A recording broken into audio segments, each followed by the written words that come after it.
On this episode of Citizens, we meet with some of the Faces of Pharmacare, an online group of Canadian stories identifying their current struggle with chronic illness and the healthcare system. We'll find out how founder Bill Swan is facilitating change by providing a platform for others to share their stories, in order to raise awareness on the critical need of a national drug plan in Canada.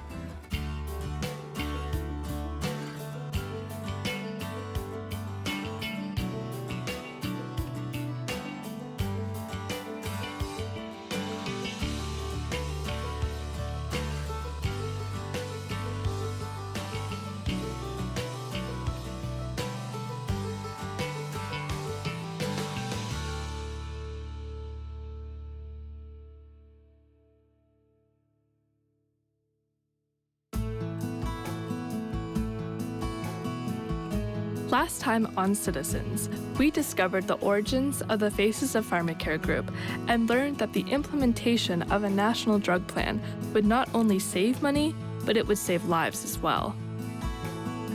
Now we get a chance to hear from some of those faces as we join Bill at Otis and Clementine's in Upper Tantallon, Nova Scotia. First, we sat down with a new face, Natalie. You've been at this a while. I have been, yes. Why don't you just give me a little bit of background about how you ended up where you are now? I like to call my story, It Can Happen to You, because health is not a guarantee in your lifetime at any point, and it can be very unpredictable. So when I was in my 20s, my asthma, my allergies, and some other conditions started to sort of bubble up and get progressively worse. And I was the type of person who, I went to university, I was on the cheerleading team, did a million things. I was a makeup artist while I did this job, and I worked for the government, and I had all these different eggs in my basket, and I loved to be busy. I loved having all of these projects on my plate. I was passionate about them. I was passionate about life, and I was, a young woman in the world with a lot of ambition. And a couple of years ago, unfortunately, that all came to a screeching halt. I have multiple chronic conditions. So I have severe autoimmune disease, and I am still figuring out everything that's wrong. I still don't know because I'm still on wait lists for specialists and tests.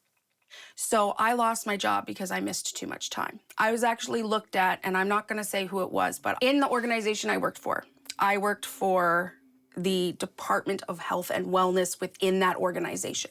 So who handles people who can't work anymore, ironically enough. And I had the department head look at me straight in the eye when I brought her in my note and say, "But you don't look sick." And in that moment, and since that moment, it is something that I've never been able to get rid of, because people do not understand what it's like to be extremely sick but not look sick. So I lost that job. I was good at my job, but I couldn't be at my job because my health wasn't allowing it. And when I lost my insurance, I lost my ability to pay for a lot of my drugs.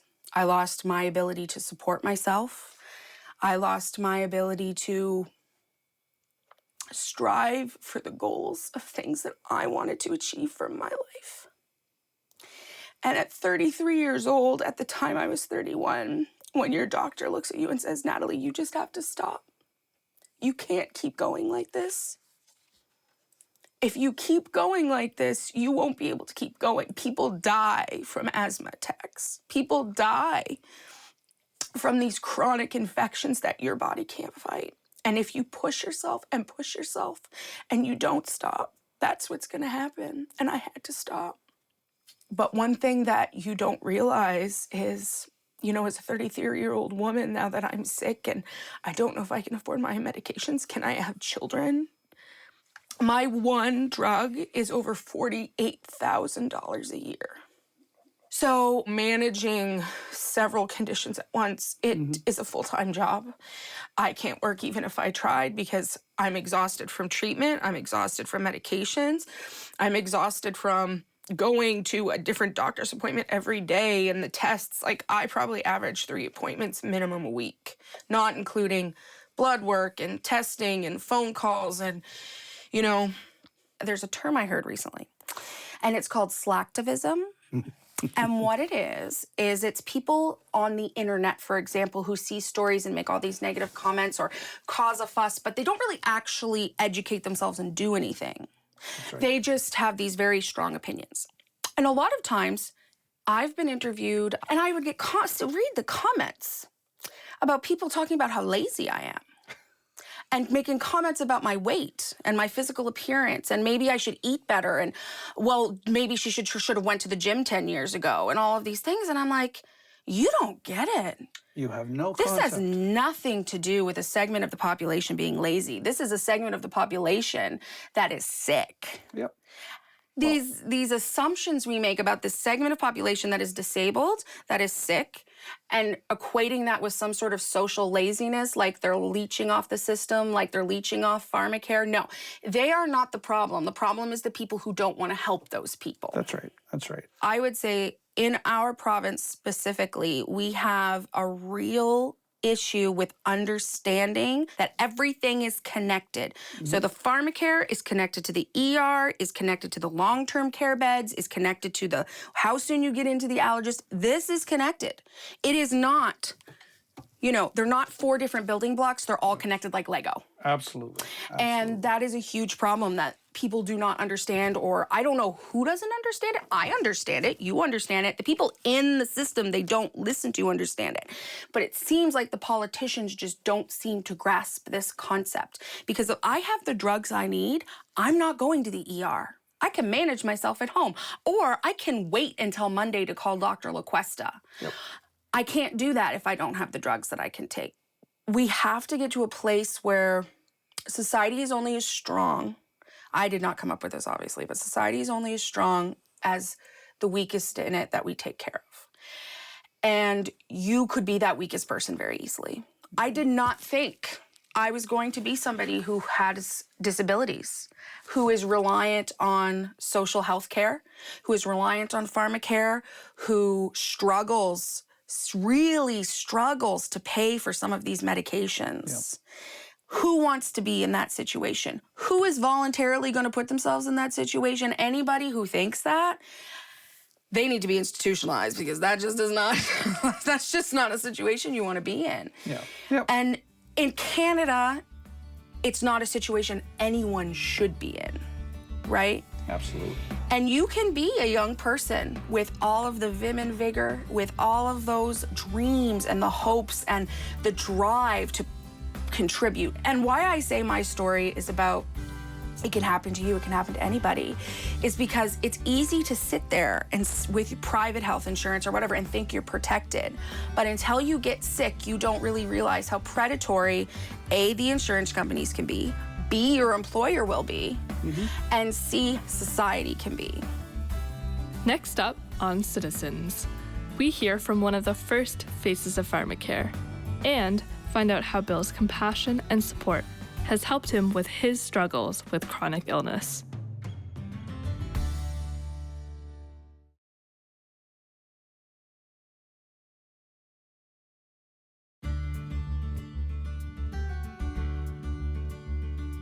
Hearing Natalie's story had been humbling. You just never know the luxury of being healthy, and there's never a guarantee. Next, Bill followed up with one of his first stories, Ben, a type 1 diabetic who was diagnosed at the age of 1. Ben, thanks very much for coming back in. It's been a little while. It has. Thanks for having me. What's really interesting about this is that you were one of the first interviews that I did when I started my project. And what I thought would be interesting would be to sort of reconnect, because it's been a little while. I think I told you, you are actually going to be profiled in the upcoming report from the federal government. So your story's in there. Okay. Which I think is very important to talk about the importance of pharmacare for the youth of the country. I know you're still working. Are you still thinking about going back to school? Yes, but I've changed what I want to go to school for. Oh, what's that now? I want to go for a bachelor's of theology and become a professor of theology. Can I just say, that's a little bit of a change. And I think that's awesome. I think, well, one of the benefits of going into university is you'll have drug coverage. Exactly. Which, maybe not be the best reason to go to university, but it's certainly one of the reasons I went back. Certainly a plus. Yeah. So, well, and I think that's awesome because I know that you went through a little period of, well, this is what it is, this is all I can do, and this is where I'm going to go, and this is what I'm stuck with. And just from talking with your mom, she's sort of mentioned, oh, he's kind of come into his own. So tell me something. How's the diabetes treating you? Well, it's been better. I will say that. I haven't been in the hospital in a couple months. Yeah. But the last time was pretty bad. But it taught me a lesson, and it's been better since. Yeah. I remember when we talked, you knew that your mom took a lot of control, and you were moving toward taking more control. And we talked at one point about the injustice of having to deal with this at your age. And it sounds to me like you've kind of said, screw that, and then realized saying, screw that, it's not good for your health. No, it really, really wasn't. Okay. So what are you doing now that's different? I'm definitely paying more attention to what my body tells me. I'm not hiding when I need insulin, as I used to microdose to save money. Yeah. I know that's not healthy anymore, and it could lead to the end of my life because it almost did. Yeah. So that really put things into perspective for me. I can understand why your mom was sending out some panicked emails, son. Yeah. Well, I'm glad that, although it's a really horrible way to learn what your job is as a chronically ill person, I'm glad you're taking it seriously, because I'd hate to see you have to go back to the hospital more than you have to, because hospitals aren't the treat they used to be. No. Okay. Well, good luck. If there's anything I can do to offer to help as you move into going to university and thinking about that, let me know. I've been through it twice. I survived. Then I had a chance to sit down with Ben myself and ask him about his experience working with Bill and sharing his story. It was definitely a freeing experience because before Bill, the only people I'd spoken with about my story in length were my family and very close friends. Mm-hmm. No one really knew the full extent of what was going on, even with me at the moment. And just talking to Bill and getting it all out there and having people look at my story and care, Mm-hmm. it felt freeing. Like it felt like a weight was lifted off my shoulders. How did Bill help you tell your story to the world? He first interviewed me and put it on his Faces of Pharmacare website. Mm-hmm. He then sent a letter to the MP and put it in a newspaper, and then also introduced me to a meeting about Pharmacare a couple of months ago, I believe. Mm-hmm. So that helped me get my story out there and really push it. Mm-hmm.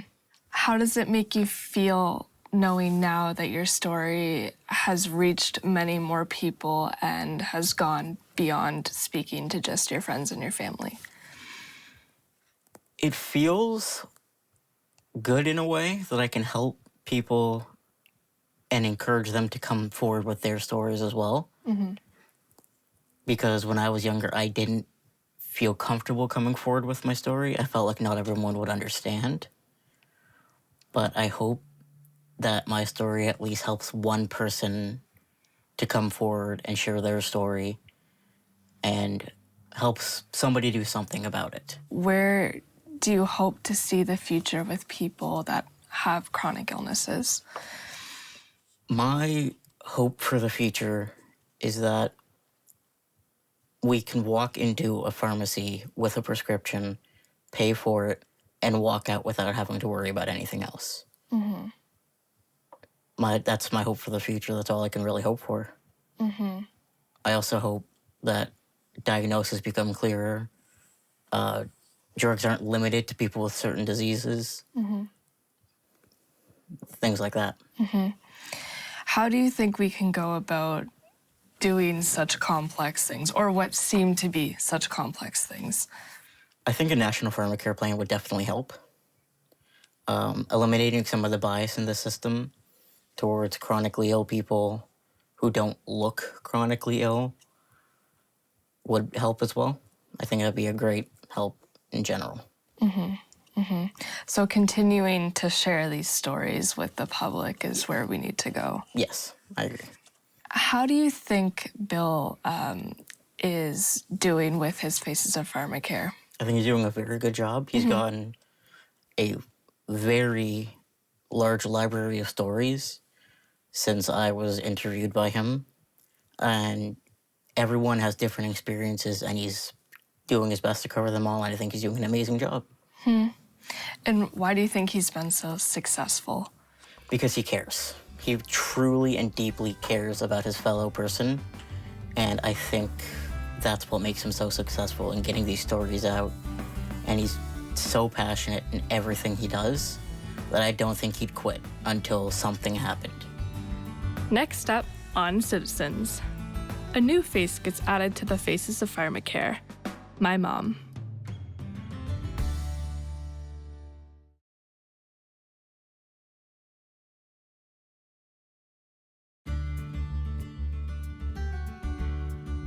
Hearing from some of the other faces had been heartbreaking and also hit very close to home for me. It was then our turn to be interviewed, and I sat down with my mom, Sharon, so that she could add her voice to the Faces of Pharmacare.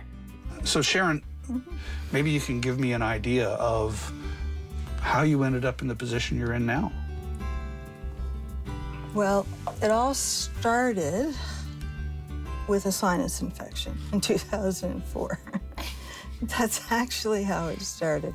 They gave me an antibiotic to fix the sinus infection, which caused C. difficile.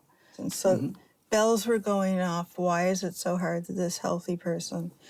So they put me with a GI after telling me for 3 years that I shouldn't be having pain, and I looked great. And at that point, I was down to about 110 pounds. So to them, no problem. And then Emily's father got sent away to Afghanistan for a second tour. And December 30th, I was in the ER with such excruciating pain. And the ER doctor comes over after doing an X-ray and a couple simple things and said, "So why didn't you tell us you had Crohn's? It would have been so much easier if we had known that." I'm like, excuse my language, but I have no idea what the hell you're talking about. And I didn't even know what Crohn's was. So eventually I got to see this GI again that I had met April of 2007. And I walked into his office in January, and he was very accommodating. "Oh, please have a seat. So sorry to meet you under these circumstances.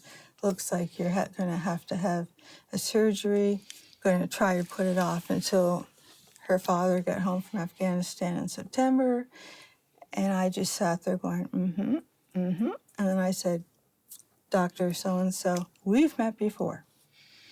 And he was like, "What?" And I'm like, "Yes, I was in here last April, and less than 30 seconds, you booted me out of the door, saying that it was all in my head." And then he scrambled like you would not believe. All he had to do was run an X-ray, and he would have seen it. And we could have worked with it, probably avoiding the surgery that ended up happening, unfortunately, not in September, but in March. Around midnight, I plunked on the couch after working for the day, and something just twisted, and the pain just went. So I went into the washroom, and my body was eliminating everything from both ends. And I got to the point that I was so weak I couldn't leave the bathroom. And I'm like, oh no. I was scared. And for some reason, my dog, she licked my cheek. She got up, went to the bottom of my stairs, and started barking. waking her up. So then she came down in little purple pajamas, and she was like, "What's wrong, Mommy?" And they say mothers can lift cars to save kids, but I couldn't move. I couldn't move because of pain. Yeah. It was just beyond belief. So she went and got me the phone, and when I showed up at the hospital, they said very clearly to me that I had a 25% chance of making it through the night. What had happened was my bowel had twisted, and there was a football size, like my bowel was about a football size, so it was ready to blow. And if it blows, you go septic, you're done.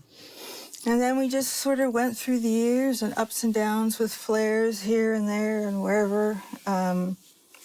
My GI, just when I'd walk into his office, he would say, "Well, what do you want to do, Sharon?" I'd be like, "You're the doctor." Like, I don't know. So what they did, they threw opiates at me. I switched my GIs because my GI retired, and my new one looked through the file and said, "Oh my God, you have small bowel Crohn's. What have they been doing to you?" And I ended up with a second surgery. And they took out my ileum, my appendix. They just took out everything. So I'm kind of in that position right now where we're trying to figure out, with all of my diagnoses now, which do go back to Crohn's, but how one affects the other, and if I take one medication, it can cause 1, 2, 3, 4, 5 symptoms that then you're taking medications for. I currently take 52 pills a day. How much do you actually spend out of pocket treating your conditions? Right now, it's running just over $600 a month, and that's after insurance. If you don't mind, I just want to ask Emily one question. And Emily, how has this affected your home life? When I was younger, I didn't understand it. And I always took it super personally. I was like, oh, well, she doesn't want to hang out with me, or like she has something better to do. And I think that was like it's definitely like the biggest regret I have as an adult now, because it's a blessing to go out with my mom. Like, it's really like the best thing for me. And it's hard, but I take every single moment. And it doesn't matter where it is. If I see if my mom even comes out of her bedroom, that's a blessing for me. The issue is so important, and what's important is that people realize just how close we all are to these sorts of things. So I really appreciate everything you've told me. I'm going to write this up. And as I said, I'll present it to you. You have complete control. If you don't like the way I write, I have no problems with you saying, no, you don't know how to write. You're an idiot, Bill. That's cool. But what I've learned is that if we let go of these stories, we will do the same things over and over again. So I really appreciate both of you being so open. And Emily, I know I threw that one at you, but I think it's really important that people understand that the way we've set up our system doesn't just affect the person who's sick. Yeah. So, thank you.